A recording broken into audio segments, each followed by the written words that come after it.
Yes, thank you for having me. I know I'm not Alex. I've got a little bit more hair. I've got a slightly different accent. I think he thought by sending a Brit instead of him, that might get a few bonus points, because apparently this accent is reasonably popular in Canada. I think I get a 10% increase in kind of intelligence score whenever I walk into a room in Canada. It's wonderful. I realize what being a man must be like. So I'm going to talk today about a bit of a different topic than you normally hear from the Government of Canada. We tend to, in the government, and I don't know if this is true of people in other sectors, but we get very caught up in how are we going to make our changes for today. And we make proposals for spending on projects, or we make proposals for changing policies, and they all seem very big and very difficult. So what we're trying to do, and we're having this conversation across the government as well as with people in the outside world, like all of you, is really try and raise the bar for our thoughts a little bit. Try and think about where are we going in a big direction as a country, as a world, and then put the actual smaller things that we're doing into that context. So there is a big disclaimer on this. This is not official Government of Canada policy. Don't tweet this and say the Government of Canada have said all these things are going to happen, because we don't know. This is really an experiment in thinking about how we get there. So this is something that Alex and I have developed together, and where we're really trying to change the way that we think about things. So, oh, I didn't know these did this. So, if we really want to think about where we're going, we want to start by thinking, where have we come from?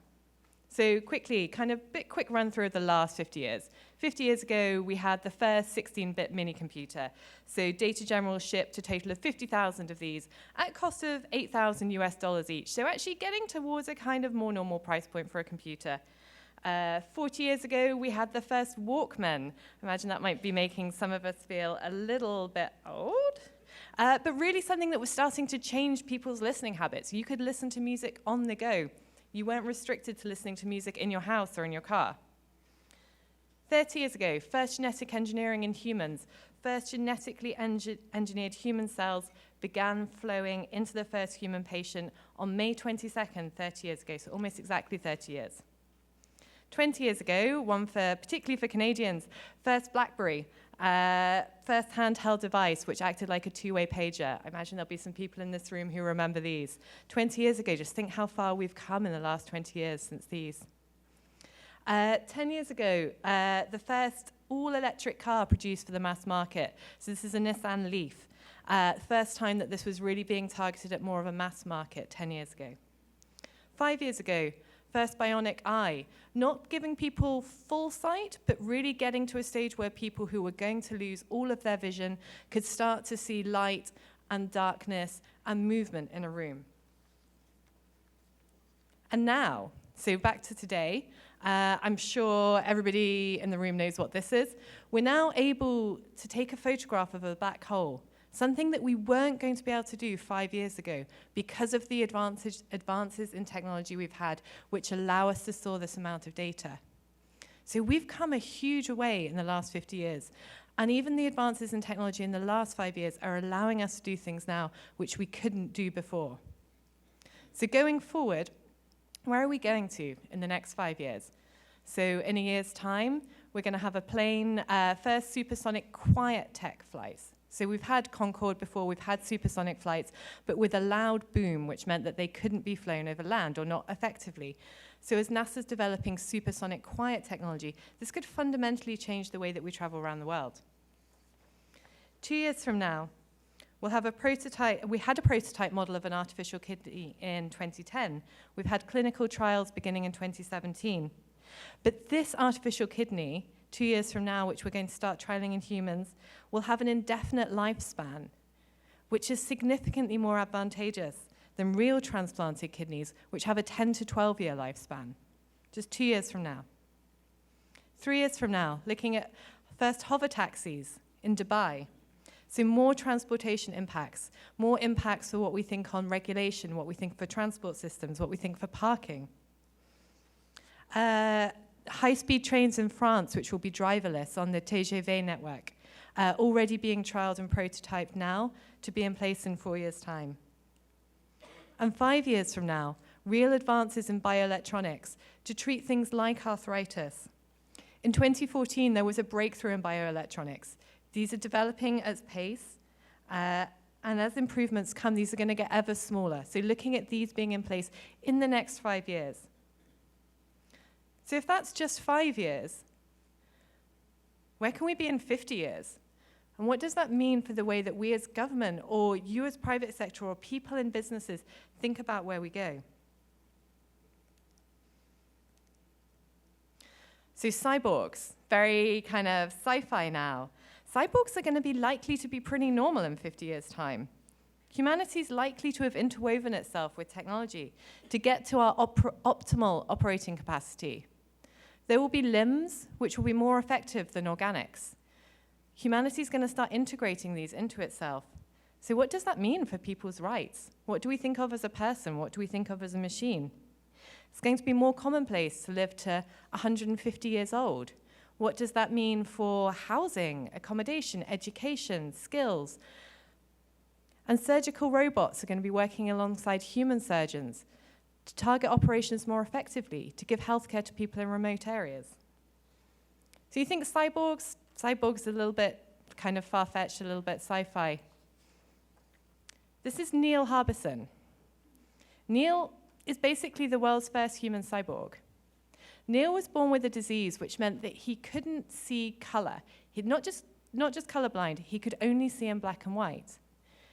But he's invented and fixed an antennae in his head which reads sounds and converts them to color.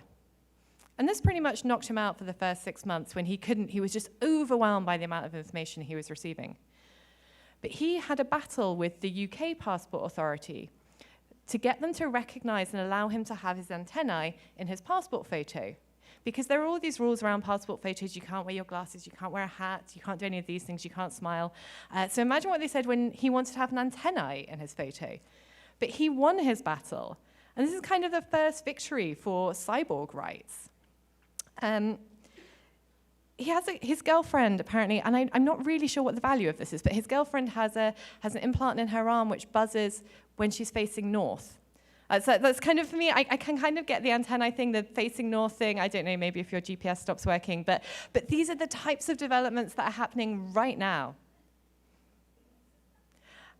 And biohacking, implementing pieces of technology into ourselves, into people, to get the integration of our physical lives and our tasks we're completing within our bodies. Maybe we'll have biotherm chips in our forearms to regulate our body temperatures. Maybe we'll have headphone implants in our ears so that we don't have to worry about a Walkman anymore. And again, this stuff is happening right now.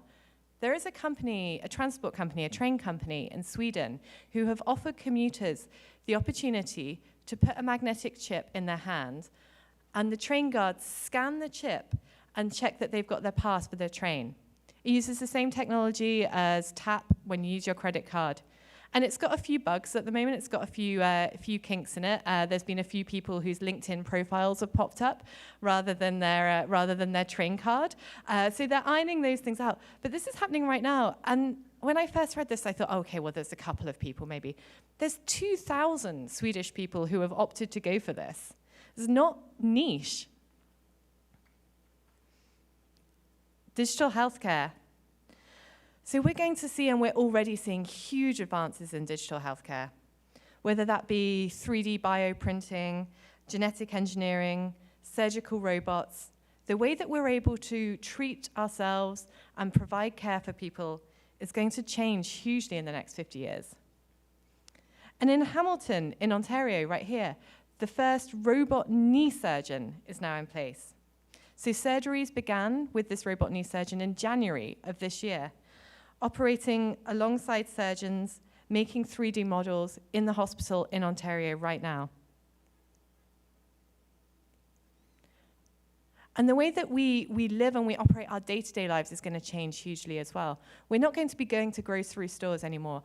Our food is going to be appearing in our home, predictively delivered to us, or 3D printed. Our fridges are going to tell that we've run out of things, and a message is going to go to our 3D printer, and it's going to print our pasta, print our next meal, or things are going to arrive at our door.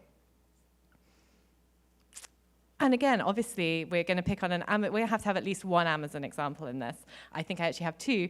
Amazon are already doing this. Amazon are filing a patent right now for predictive purchasing, for sending goods either directly to people's doors or to delivery centers close to where people live in anticipation, based on their knowledge of what we all purchase, so that we get goods even before we've really thought that we need them. We're doing one piece of work in the government of Canada, which is interesting as well, using some of these new technologies. The Canadian Food Inspection Agency have been working with Samsung, who have an electronic fridge with one of those screens on the front, which I've never really been sure what you do with a screen on your fridge. But the Canadian Food Inspection Agency have been thinking of one useful use for this, which is to say, can we get food recalls directly to fridges? So can we, next time there's salmonella in our lettuce, can we warn people about that on the front of their fridge? So they've developed an API, a way of sharing that data with Samsung or with other fridge providers so that it pops up right where you are. And the way that we shop will change as well, whether this is for groceries, for anything else. I'm sure lots of people in this room will have heard about Amazon Go, a shop which is lined with cameras on the ceiling so that you walk in, you pick stuff up, you pick it in your bag, you put it in your pocket, you are tracked around the shop. I can give something to my friend, she can put it in her bag. It will know, and you walk out, you walk through these barriers, and your bill, your receipt comes straight to your phone. There is no cashier, there is no interaction with anybody else. It's all tracked through the cameras and the facial recognition. And one interesting outcome of that, not only does that make that easier for us, it has a very creepy element to it, but it also could reduce shoplifting hugely. So shoplifting apparently costs the US economy $47 billion every year. If we have shops like this, there's no shoplifting. There's all these unintended consequences of things that are happening in the world right now, which for us as government are fascinating and directly impactful that we need to think about. So a familiar one to lots of people in Toronto, lots of conversations around smart cities, about the way that we work in the future, about regulating our energy use, minimizing it, making cities places that are completely connected so that we have autonomous vehicles, so that they take people to where they need to go, so that they allow for these predictive deliveries. But these come with huge privacy considerations and concerns. And this is, as all of you all know, something that is very current in people's minds. And I think Toronto is one of the cities that is really starting to get into these issues before lots of other places in the world. Because, of course, smart cities are developing in different places, but the cultural impacts and the cultural acceptance of all of these are things that governments are really having to start to come to terms with. And these are moving very quickly, and quicker than we as government have ever had to respond to things before. So how will we travel between our smart cities? Maybe we'll use our hover taxis, maybe we'll use our super fast trains, our supersonic speed. What about teleportation? What about if in 50 years, if in 100 years, we get to a stage where we can do teleportation? We can transport individual atoms right now, and it seems like a huge leap to get to transporting humans. But look at how far we've come in the last 50 years. And if we have teleportation, what does that mean for our borders? What does that mean for immigration? What does that mean for customs and taxes and imports of goods? All of the things that governments and businesses have to think about. People could flow without stopping. Goods could come into a country without stopping. Planes might have sensors integrated to airports for people who couldn't afford teleportation. We won't have passports anymore. Maybe we'll just have chips. And in Japan, at the moment, they are planning for this, not for teleportation, but they're planning for seamless border flows for the 2020 Olympics. So for recognized people, for officials and for athletes who will have submitted their biometrics in advance, their flows through the airports in Japan will be seamless. There will be facial recognition, there will be cameras, it will be matched with the biometrics they've already submitted. They won't be in the long passport lines. And we hear and we talk a lot about artificial intelligence, how much it's going to add to our economy, how it's helping in the financial sector, how it's helping in the medical sector, how it's making diagnoses more accurate, how it's saving lives. But what does that mean for how we regulate this? How do we introduce artificial intelligence in a responsible way so that we're not augmenting biases that are already there when we're making individual decisions? How do we make sure we're not pushing those and hardwiring them into decisions that get made at scale across the government? And in the government of Canada right now, we're doing some really interesting thinking on that. We are the first country, I think, around the world to be actively pushing and have developed a policy approach on responsible use of AI. We have an algorithmic impact assessment tool that is out there. So if you're in the government and you're thinking about using artificial intelligence in your work, you have to go through this and quantify the risk. You have to understand how this is going to impact the people you're serving, and you have to have appropriate safeguards in place. Because this is coming now across governments. In South Korea, they're developing an AI-powered policy analyst. And I find this really interesting because I think in lots of circles, like government circles, where people have kind of safe and secure jobs, we tend to think of AI as automating those kind of jobs that, we don't really do. The manual jobs or the processing jobs or the clerk-type jobs. But there's so much of jobs at all levels that can be done. And if you work in government, policy analysts are kind of seen as, these are the important people in government who do the big thinking. But South Korea are automating their policy analysts. They're introducing artificial intelligence to their policy analysts. This is spreading wide and fast. So how do we make government transparent enough? How do we keep people's trust as all of these changes are happening? How do we keep people focused on what government is there for? How do we maintain their confidence that we're operating for the good of the country, that we're serving the people who elected the government of the day? Openness and transparency is one of the ways that we can start thinking about this. We have a network of museums which are underneath the Government of Canada, the Science and Tech Museums, which are completely open by default, which publish not just their data sets, which lots of government does now, but all of their decision-making, all of their thinking, which is going into how they're developing approaches, what they're choosing to invest in. It's just open by default, and it's there for people to go and look at. So is that a way that we can help maintain people's trust as we go through all of these changes? And of course, all of these changes have opportunities. They also have huge risks, really big global scale risks. So we're seeing countries already thinking about how they control the internet, how they control use of it, how they control content on it to influence their populations.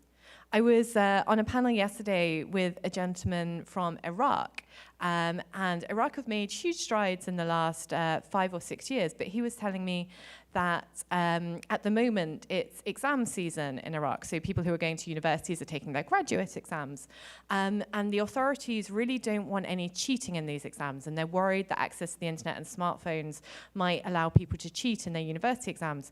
So what they're doing over the 2-week period of these university exams happening is that for 2 hours every day, they're just turning the internet off completely for the entire country, for airports, for businesses, for everything. And this is the response of the country, let alone when there's an election coming up and that it just gets shut off completely for weeks because, you don't want rumors to spread. So countries are approaching this in really different ways, and we're seeing fragmentation. Russia are thinking not just about the content level of their internet, but also about the network level of their internet. So we're seeing people in different countries getting very different experiences of what does these changes mean and how does it affect them. I expect some people here might have seen Black Mirror, which, if you haven't, is a great show on Netflix. It's got these really kind of dystopian futures. It's not going to make you feel particularly optimistic, but it's worth a watch. But some of these things where people are being tracked and monitored, and we don't just have credit scores, we have scores which give us credit for our whole lives, not just for our financial backgrounds, where we get rated ourselves, where all of our information is held in one place by a government, and then that allows us access to certain things.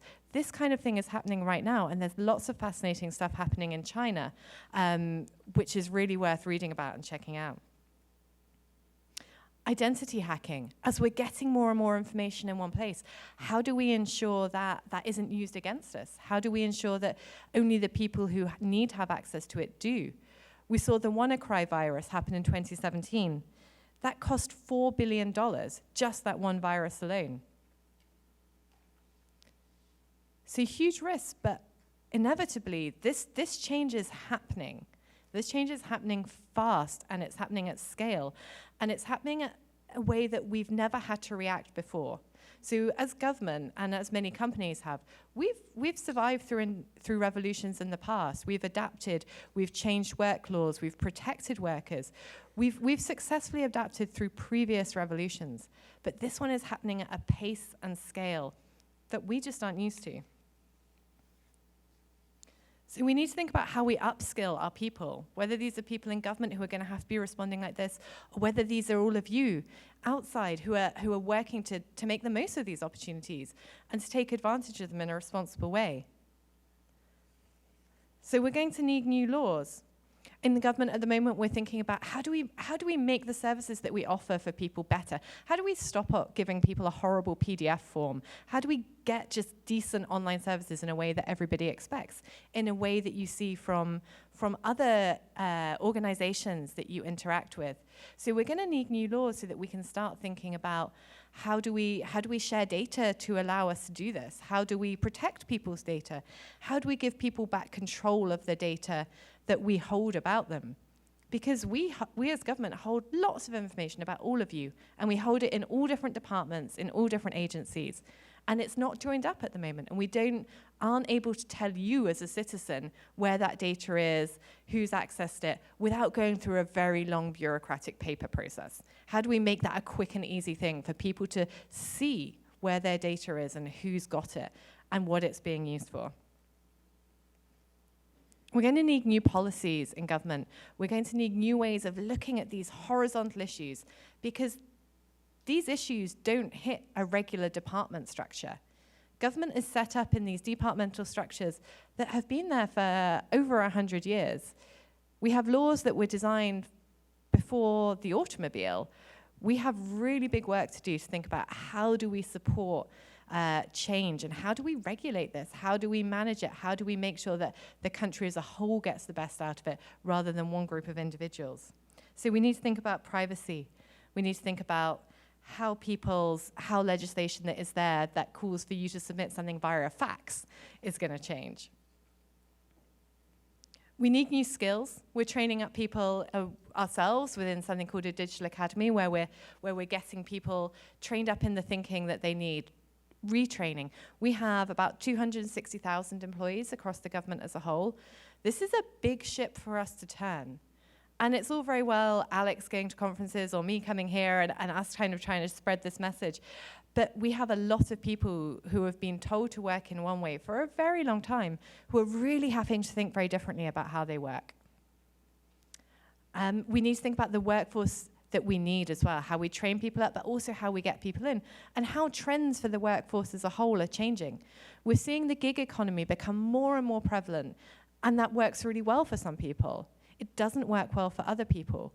But where people do want these kind of short-term, project-based work, how can we as a government get those people in and give them benefits and support? At the moment, we get a lot of contractors into government, and we spend literally billions of dollars on getting contractors in. But where we use staff augmentation firms, where we pay a percentage to find a contractor and bring them in, we don't get any long-term benefit from them, and that contractor doesn't have any rights, doesn't have the same rights that an employee has. So we're looking at models for how we can capitalize on people's desire to do that short-term work, but marry that with benefits. We need to get quicker at bringing in new technology to government. We need to be not necessarily the early adopters, but we need to be very fast followers. We need to be out there understanding what's going on in the world and thinking about how we can implement that in government. Because if we're not using these technologies to make our processes more efficient, to serve people better, then we're not spending taxpayers' money effectively.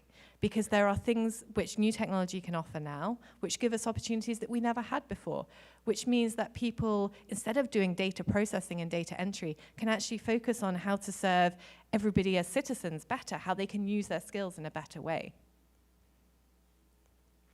And we need to think about how we offer services to people, because fundamentally, government, one of the big things that government does is offer services to people, to businesses, to immigrants. But we have a kind of a slightly old school way of thinking about this. We think that everybody has to come to government. You have to come to a Service Canada counter, or you have to go to canada.ca to find this thing. But what about if we could offer services where people already are? What about if next time you booked a trip on Expedia, it could tell you that your passport was going to need to be renewed, and it could do that for you? What if, instead of having to submit a tax return, you could work with your bank, and your bank could do some of that for you? We need to think differently about how we offer services, how we get data out there, how we allow people to interact with government in the way that they want to. Keeping something there for government, keeping those clear, simple, easy-to-use things in place, but really saying, how do we get to people where they already are?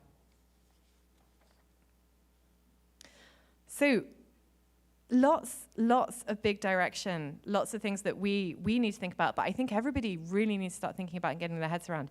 So government is going to be going digital first. This is not to say that we take all the government employees away and replace them with AI-powered policy analysts or chatbots, but this means thinking about how do we enable all of our staff with the right technologies and tools they need? How do we give people access to engage with government in the way that they want to? New technology is here. We have to use it. If we don't, we're not doing our jobs properly. We have to think really boldly, because the future is changing at a pace that it never has before. And we have to really bridge this gap between where we are now and where the world is going, because the world is changing whether we like it or not. So huge opportunity, huge potential. So many directions this could go in. We want to make this a responsible future. We want to make this a future where we do things which will benefit all of Canada. So the question we are asking ourselves is, what role do we all play? But I think this is a question for everybody in this room as well, in your own organizations, in your own companies. What role do you play to make sure that this change happens in the way that we think it should? Thank you.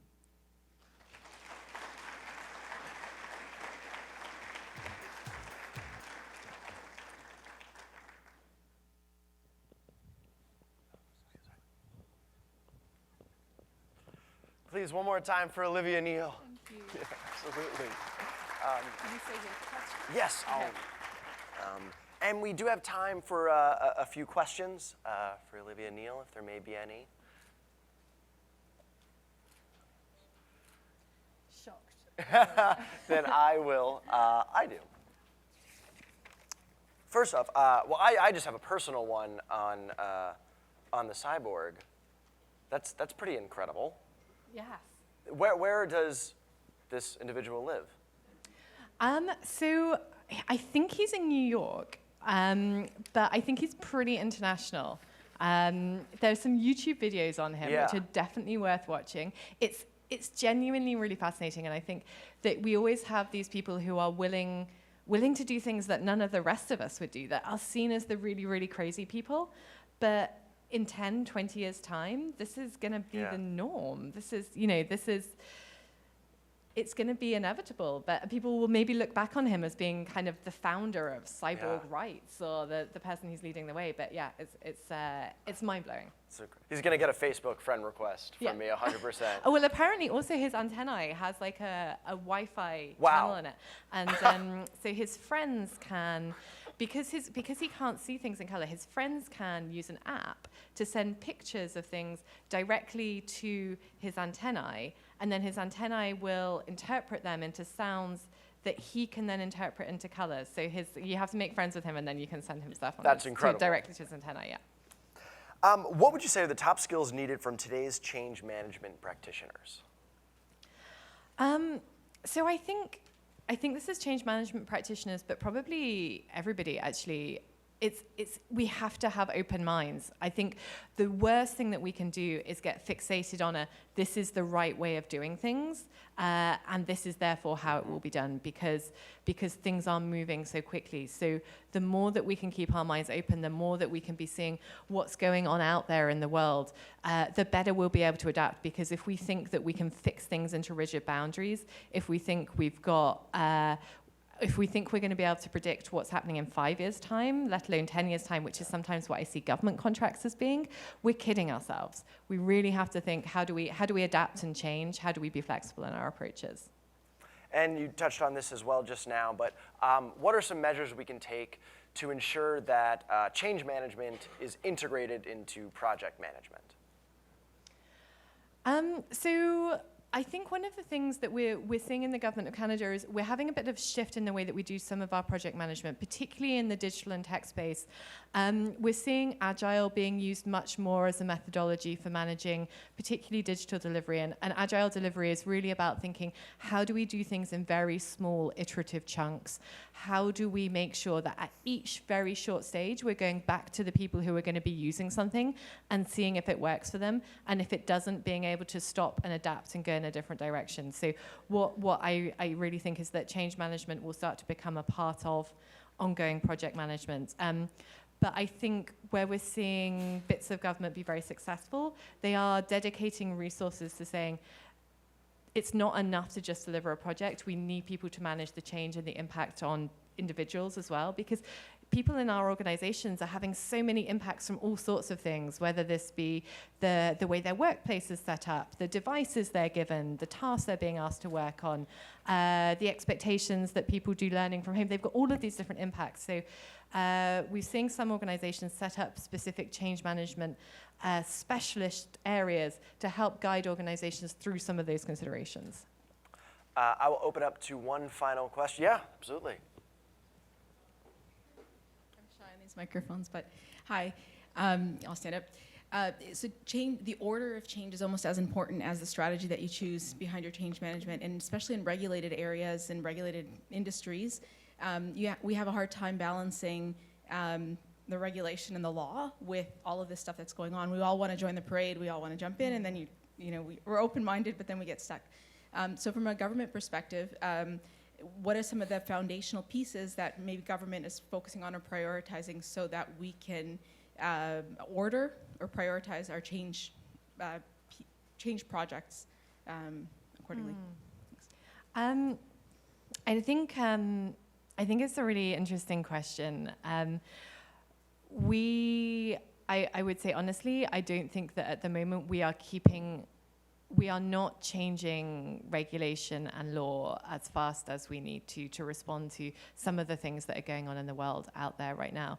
And I think that relationship between how we change regulation and law and the people that it impacts on who are going to have to respond to it is going to be really, really important. So what I see as where the government is going to have to go to that is increasing engagement with bodies who will be regulated as we go through this process. Because if we move to a space where we regulate to enable new technologies, or we regulate to create environments where companies can respond more quickly to new opportunities, that interaction with companies and organizations is going to be really important. So there's work going on to improve some of those engagement platforms.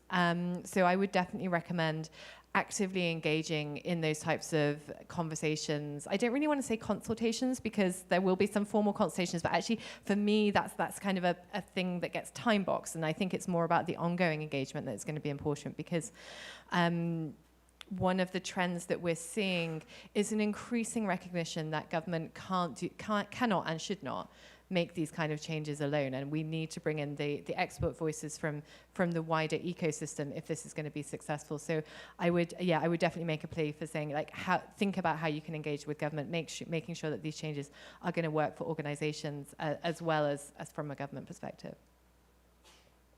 Thank you. One more time, please, for Olivia and Neal.